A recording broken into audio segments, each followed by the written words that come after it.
Hi everyone, welcome back to my YouTube channel. Hope everyone is having a wonderful day today. So the topic for discussion for today will be how to create a subdomain into your Namecheap account. As this series is totally about Namecheap, so we are going to be talking about how to create a subdomain into your Namecheap. To create a subdomain, you should have a domain into your Namecheap account. So let's just hop into the screen. Before hopping into the screen, I would like you guys to make sure to subscribe to my YouTube channel, like my video, share my video, and make sure to drop a comment if you have any feedback regarding my videos, right? So if I already have an affiliate link. You can, if you are willing to buy your domain or hosting, you can use that affiliate link. So that would be great, right?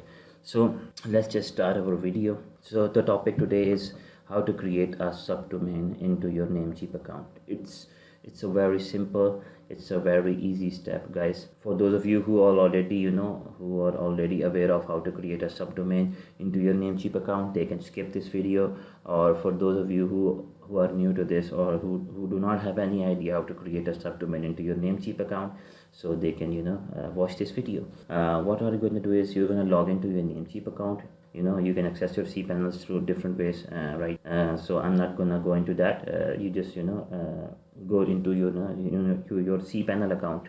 So you're gonna go into the domain section of your cPanel account. You're gonna see the domain. You're gonna click on that domain button, right? A new pop-up will open where you can see the list of your domains. You can simply click on create a new domain button, right? A new pop-up will open, a new screen will open, right? You can see you can add the subdomain. Let's just say you want to add a subdomain test.yourdomain.com. You're gonna write as it is test.yourdomain.com into this box, right? Select the same. You can leave this option as it is, right? Or if you are a developer, or you know what this option is, you can change your document root file system location, right?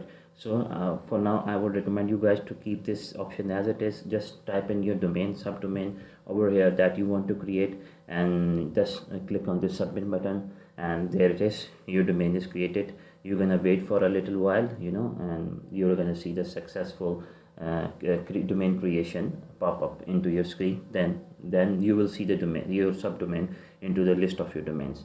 So that's how you're gonna create the subdomain, right?